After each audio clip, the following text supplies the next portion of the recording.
Hey there, we're the SketchupLab team, and today we're going to design together an organic shaped form bench. In order to do this, we use three plugins: the Bezier spline, Curvy Loft, and the Join Push Pull tool. Let's get into it.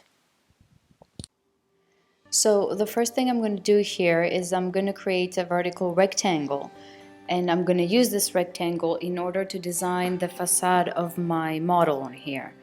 I'm going to first use the Catmull spline tool, which I've already downloaded from the BZ toolbar, and I'm going to start creating control points, which they're going to give me the form and the shape of my object. Now, as you can see here, I want to alter my model a bit, so what I'm going to do is I'm going to right click on the line, and this allows us to select each control point individually and start playing around with it. As you can see here, I'm pushing it down, I'm pulling it up, inwards, outwards, depending on how I want my model to look.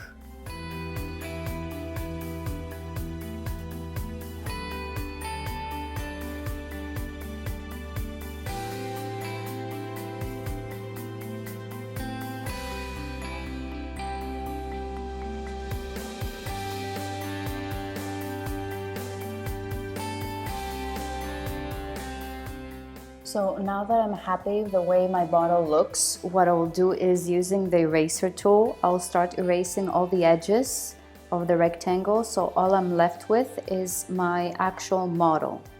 I will triple click on it, so I will select all of it, and using the move tool, I'll copy it to where I want my model to end and divide it by 6. This will give me all my slices in equal distances.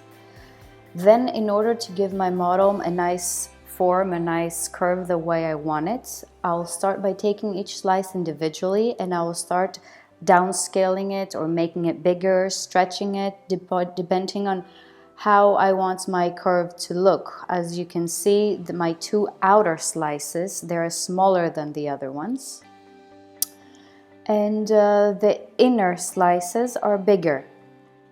You can see here with the rotation.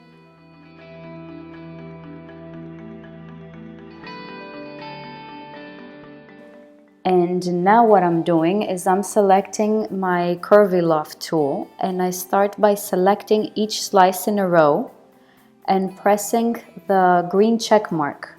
What this will do is going to give us the surface, the outer surface of our object.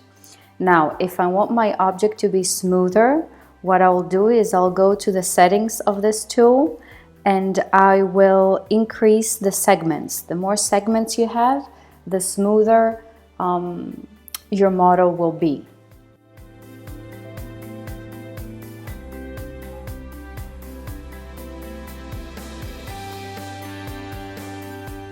So now that I've finished creating this outer surface of my model, what I'm going to do is I'm going to move it, and I'm going to erase the original slices which I have designed. And the next step is I'm going to make a rectangle, and using the push-pull tool, I am going to make sure that all my model is within this rectangle. Now, using the eraser tool, I'm going to erase all the edges, and this is going to give me just a section of the rectangle, which I'm going to place it in front of my model. Now, using the move tool again, I'm going to copy it by 4 centimeters, and then I'm going to times that by 200. This gives us 200 sections, which have an equal distance between them by 4 centimeters. Now, zoom in, click on your original model, right-click on your original model, and explode it. When that is done, right-click again on the model and press Intersect Faces with Model. What this will do is all the sections which are touching the model, they're going to cut right through it. Now I'm going to go to my upper toolbar, select Camera and Parallel Projection, and then from my View toolbar, I will select Right View. I'll go on ahead and I'll select all the sections which we had created and erase them. So now I'm able to clearly see the imprint that they have left on my model.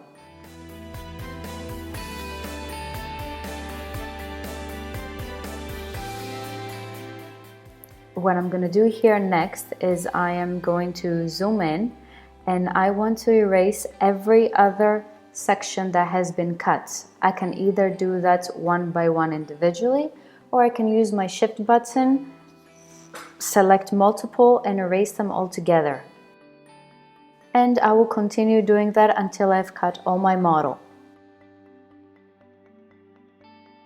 Then, using my join tool, I will either click on one section individual, or again using my shift button, I will select multiple sections together, and I will pull them up 2 centimeters.